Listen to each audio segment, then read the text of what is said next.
Hello everyone, welcome to positive approach academy. My name is Priyanka. तो part 2 है आपका 500 plus की पॉइंट सीरीज का, जिसका हम पार्ट 1 ऑलरेडी डिस्कस कर चुके थे। तो शुरू करेंगे आज की क्लास को। नेक्स्ट 50 क्वेश्चंस रहेंगे हमारे, जो कि की पॉइंट्स की फॉर्म में है। तो 51st की पॉइंट है हमारा आज की क्लास का। सबसे पहला है नॉलेज। नॉलेज क्या है? Unified system of thoughts. As a definition आपको पूछा जा सकता है। तो नॉलेज क्या है? Unified system of thoughts. 52nd की पॉइंट है स्टडी ऑफ नॉलेज। क्या कहा जाता है स्टडी ऑफ नॉलेज को? तो उसे कहा जाता है एपिस्टीमोलॉजी। क्या कहा जाता है? एपिस्टीमोलॉजी। एपिस्टीमोलॉजी 2 वर्ड से मिलकर बना है, एक आपका एपिस्टीम एंड दूसरा आपका लॉजी। एपिस्टीम का मतलब है नॉलेज एंड लॉजी का मतलब है स्टडी। ठीक है, तो ये आपको क्वेश्चन पूछा जा सकता है। नेक्स्ट आपका की पॉइंट है 53rd। सोक्रेट्स की एक इंपॉर्टेंट डेफिनेशन या स्टेटमेंट हम कह सकते हैं नॉलेज से रिलेटेड। तो सोक्रेट्स ने कहा था वर्च्यू इज नॉलेज। किसने कहा है ये वर्च्यू इज नॉलेज? सोक्रेट्स ने कहा है। नेक्स्ट है 54th की पॉइंट, एजुकेशन किस लैटिन वर्ड से लिया गया है? तो ये एडुकेयर लैटिन वर्ड से लिया गया है एजुकेशन वर्ड, जिसका मीनिंग है टू नरिश। पूछा जा सकता है क्वेश्चन एग्जाम में कि एजुकेशन किस लैटिन वर्ड से डिराइव किया गया है? तो ये एजुकेयर या एडुकेयर से डिराइव किया गया है, जिसका मतलब है टू नरिश। 55th की पॉइंट, महात्मा गांधी की इंपॉर्टेंट स्टेटमेंट है या हम डेफिनेशन कह सकते हैं, टेट एग्जाम में डायरेक्ट पूछ ली जाती हैं। तो महात्मा गांधी का कहना था bye education it mean all round drawing out of best in man body mind and spirit. एक और बार रीड करेंगे, bye education it mean all round drawing out of best in man body mind and spirit. 56th की point, Vivekananda की statement है important, तो पढ़ेंगे इसको। Education is manifestation of divine reflection already existing in man. एक और बार read करेंगे, education is manifestation of divine reflection already existing in man. तो ये विवेकानंद जी ने कहा था। नेक्स्ट है आपका 57th की पॉइंट, फिलॉसफी। क्या है philosophy? Highest level of thinking को हम कहते हैं फिलॉसफी। क्या कहते हैं? फिलॉसफी। 2 वर्ड से मिलकर बना है, फिलोज एंड सोफिया। फिलोज का मतलब है लव, सोफिया का मतलब है नॉलेज, यानी कि love for knowledge. In general हम कहें फिलॉसफी क्या होती है? Love for knowledge. नेक्स्ट की पॉइंट 58th की पॉइंट है आपका फादर ऑफ आइडियलिज्म। इस टाइप के क्वेश्चन भी बहुत ज्यादा देखे गए हैं टेट के एग्जाम में, तो ये बहुत इंपॉर्टेंट है। फादर ऑफ आइडियलिज्म है प्लेटो। कौन है फादर ऑफ आइडियलिज्म? प्लेटो। वहीं अगर बात करें हम फादर ऑफ नेचुरलिज्म, तो वो है एमिली जोला। कौन है? एमिली जोला।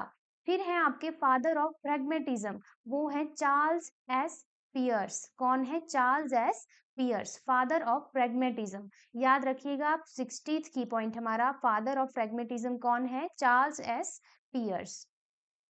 फिर है मेटाफिजिक्स, 61st की पॉइंट। क्या है ये मेटाफिजिक्स?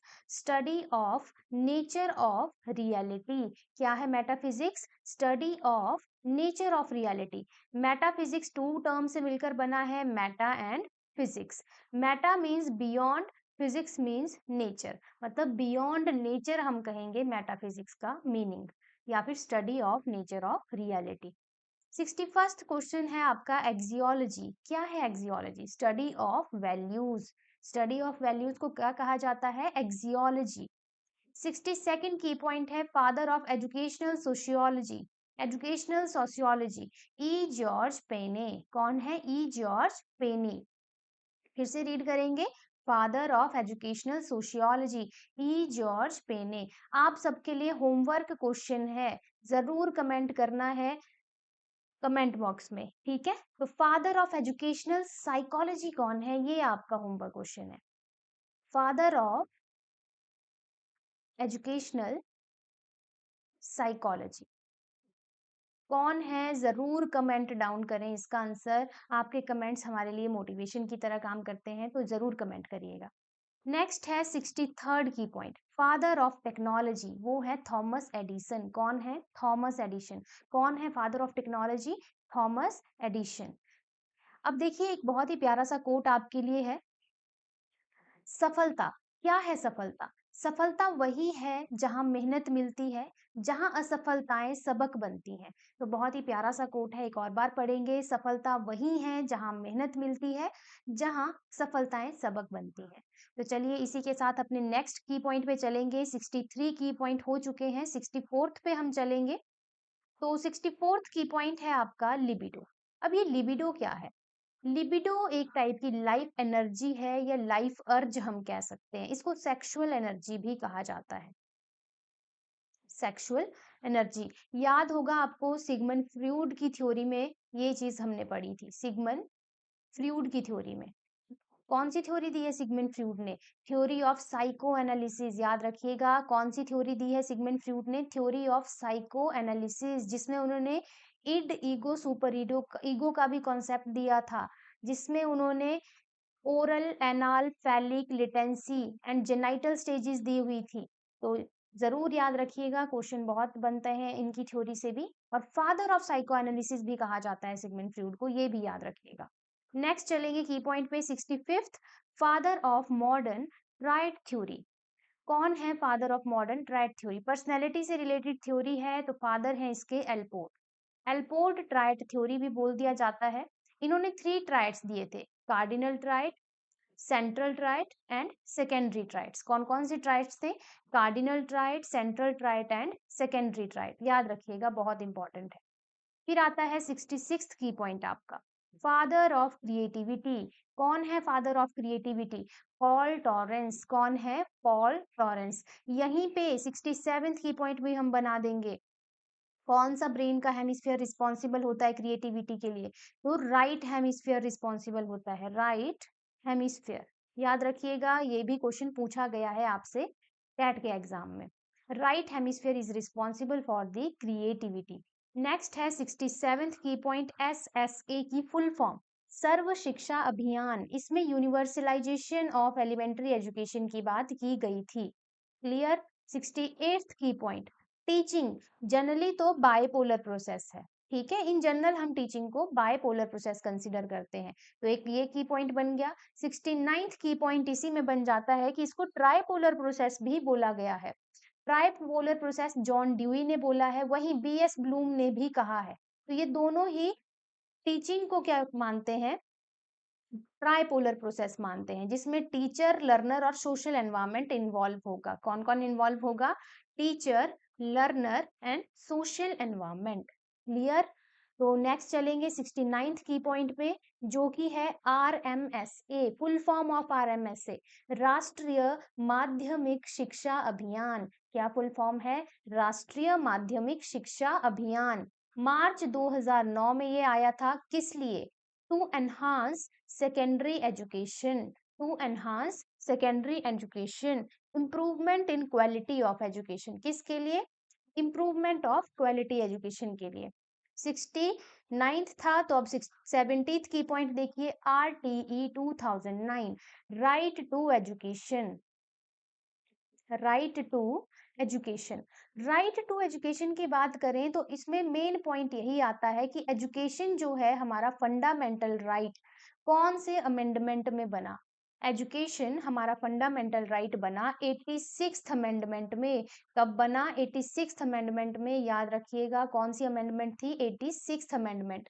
और इम्प्लीमेंट कब हुआ है ये राइट, आपका फंडामेंटल राइट? 1 अप्रैल 2010 से। कब से हुआ है? 1 अप्रैल 2010 से ये इम्प्लीमेंट हो गया है, और आर्टिकल 21A के अंडर आता है। तो ये आपका 71st की पॉइंट, और यहीं पे यही आपका 72nd की पॉइंट भी बन जाता है कि राइट टू एजुकेशन जो फंडामेंटल राइट है वो कौन से आर्टिकल के अंडर आता है? तो वो आता है आपका 21A के अंडर। नेक्स्ट है आपका 73rd की point, three language formula. Three language formula कौन से कमीशन ने दिया था? तो ये दिया था कोठारी कमीशन ने। कौन से कमीशन ने दिया था? कोठारी कमीशन। जिसके चेयरपर्सन कौन है, DS कोठारी ही है। तो ये आपका 74th की point, chairperson of Kothari commission DS Kothari, इन्हीं के नाम पे ये कमीशन जाना जाता है। आया कब था ये कमीशन, 75th की पॉइंट आपका 1964 से 1966 के बीच में ये कमीशन आपका आया है। यहीं पे 76th आपका की पॉइंट बन जाता है कि first education commission after independence कौन सा आया था, आफ्टर इंडिपेंडेंस, तो वो आया था आपका Radha Krishnan commission. Direct question बनता है एग्जाम के लिए, Radha Krishnan commission. University grant commission भी इसको बोला जाता है। क्लियर। 76 पॉइंट। 78th देखिए, first national policy of on education कब आई थी, 1968 में आई थी। किससे ये मोटिवेट हुई थी या किसके बाद ये आई थी, तो ये आपकी कुठारी कमीशन के बाद आई थी। ठीक है, कुठारी कमीशन से मोटिवेट हुई थी, इंस्पायर हुए थे कुठारी कमीशन से, फिर फर्स्ट हमारी national policy on education I थी। यहाँ पे ये भी आपने याद रखना है कि ये हमारी first national policy of education है after independence.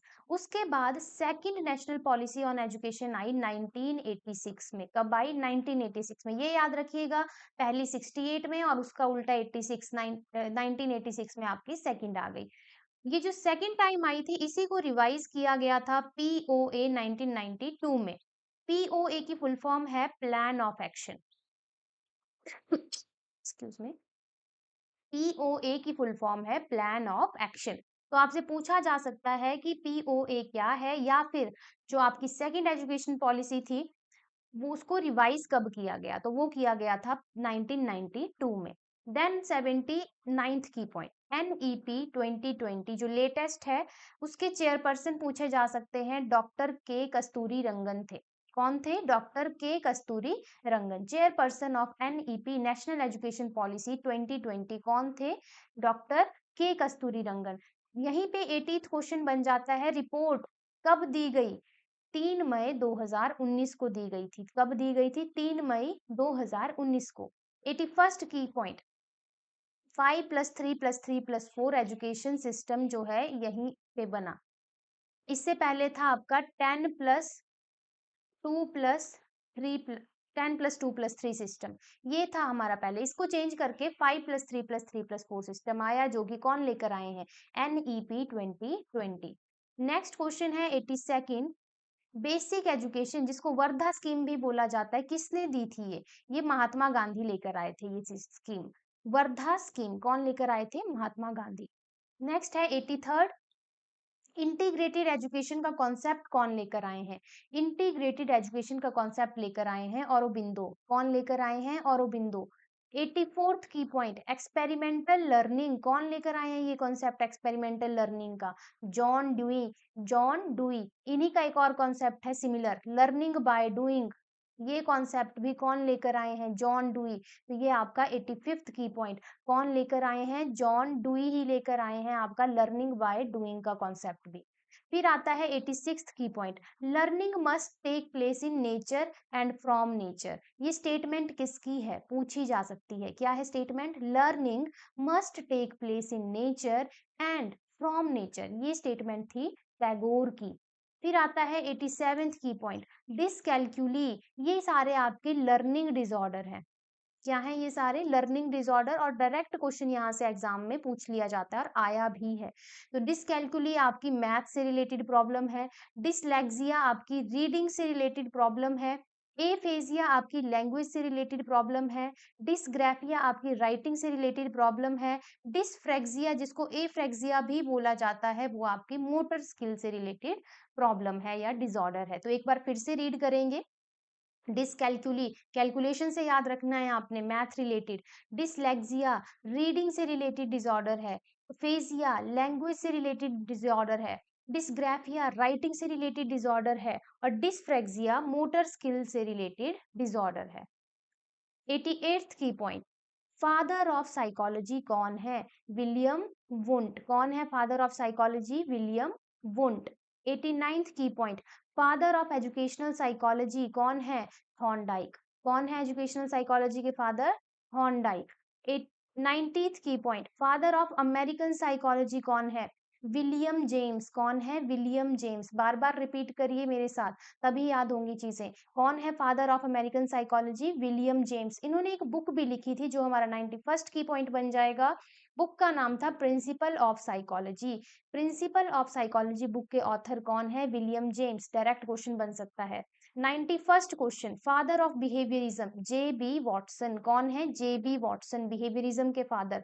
92nd, I and me theory के या फिर आई एंड मी थ्योरी किसने दी थी? तो ये दी थी जी एच मीड ने। सोशलाइजेशन थ्योरी है ये, सोशलाइजेशन की ही थ्योरी है ये। आई एंड मी थ्योरी दी है जी एच मीड ने। 93rd key point, first psychology lost its soul, then its mind, and now some sort of behaviour is left. ये किसने कहा है? ये कहा है वुडवर्थ ने। किसने कहा है? ये वुडवर्थ ने। फिर से एक बार रीड करेंगे। First psychology lost its soul, then its mind, and now some sort of behaviour is left. ये कहा है वुडवर्थ ने। 94th की पॉइंट पे आ जाइए। Psychology of individual differences given by, किसने दी थी इंडिविजुअल डिफरेंसेस की साइकोलॉजी? गैल्टन ने।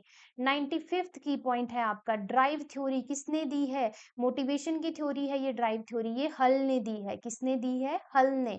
ड्राइव थ्योरी हल ने दी है। 96th की point, looking glass self theory किसने दी है? लुकिंग ग्लास सेल्फ थ्योरी दी है सी एच कूले ने। ये भी सोशलाइजेशन की ही थ्योरी है। देन आता है आपका 97th key point, first lab of psychology in India किसने ओपन की थी? First lab of psychology S N Sen Gupta. किसने की है? S N Sen Gupta. यहीं पे आपके लिए एक और होमवर्क क्वेश्चन है कि फर्स्ट लैब साइकोलॉजी की वर्ल्ड में कहाँ ओपन की गई है? कहाँ ओपन की गई है? प्लेस का नाम बताना है आपने, कौन सा प्लेस था। ठीक है, तो ये भी आपके लिए एक होमवर्क क्वेश्चन है, जरूर कमेंट करिएगा इसका आंसर। और एन एन सेन गुप्ता ने कहाँ खोली थी? कोलकाता में। कहाँ ओपन की थी? इंडिया में, कोलकाता में। 98th की पॉइंट है, positive, negative and zero transfer of learning किसने बताया था? हॉन्डाइक ने बताया था इसके बारे में। नेक्स्ट है 99th की point, first lab of psychology open किसने की? वुंट ने। तो चलिए ये आंसर यहीं पे मिल गया आपको, तो इसको काट देते हैं, ये आपके लिए होमवर्क क्वेश्चन नहीं होगा क्योंकि ऑलरेडी यहाँ प्रेजेंट है। तो इससे पीछे वाला क्वेश्चन जरूर कमेंट करिएगा होमवर्क जो आपको दिया था। 99th क्वेश्चन एक बार फिर से रीड करूंगी। First lab of psychology Wundt ने बनाई थी, कहाँ पे? जर्मनी ने, जर्मनी में। फिर आता है आपका 100th की point, three dimensional theory of intelligence किसने दी है? या इसको कह सकते हैं हम स्ट्रक्चर ऑफ इंटेलिजेंस, इस तरीके से भी पूछा जा सकता है, स्ट्रक्चर ऑफ इंटेलिजेंस किसने दिया है? गिलफोर्ड ने। साथ के साथ इन्होंने टू टाइप ऑफ थिंकिंग भी दी है, टू टाइप ऑफ थिंकिंग। अब ये है आपके लिए होमवर्क क्वेश्चन। ठीक है, टू टाइप ऑफ थिंकिंग आपने जरूर कमेंट करना है, कौन कौन से टाइप बताए थे इन्होंने थिंकिंग के। तो ये आपके लिए है होमवर्क क्वेश्चन। इसी के साथ हमने 100 की पॉइंट अपने पूरे कर लिए हैं। बाकी के नेक्स्ट की पॉइंट नेक्स्ट पार्ट में आएंगे, तो वीडियो को जरूर लाइक करें, शेयर जरूर करें और कमेंट जरूर करें अपना होमवर्क क्वेश्चन। इसी के साथ मैं आपको बता दूं, हमारे चैनल पे बायोलॉजी की भी प्लेलिस्ट है, केमिस्ट्री की भी, फिजिक्स की भी, साइकोलॉजी की भी। तो मेडिकल नॉन मेडिकल दोनों स्ट्रीम्स के लिए टैट की प्रिपरेशन हमारे चैनल के थ्रू करवाई जाती है और इसी तरीके की 500 प्लस की पॉइंट की सीरीज हमारी चली हुई है आजकल। तो जरूर विजिट करें हमारे चैनल को, प्लेलिस्ट पे जाएं, हर सब्जेक्ट की डिफरेंट प्लेलिस्ट बनी है। इन की पॉइंट्स के अलावा एमसीक्यू वीडियोस भी अवेलेबल हैं वहां पे आपके लिए, टैट की तैयारी आप उनसे कर सकते हैं। तो जरूर विजिट करें चैनल को। अब बाकी जो 100 से नेक्स्ट की पॉइंट है वो नेक्स्ट वीडियो में लेकर आएंगे, तो हमारे साथ बने रहें। मिलेंगे अपनी नेक्स्ट वीडियो में। धन्यवाद।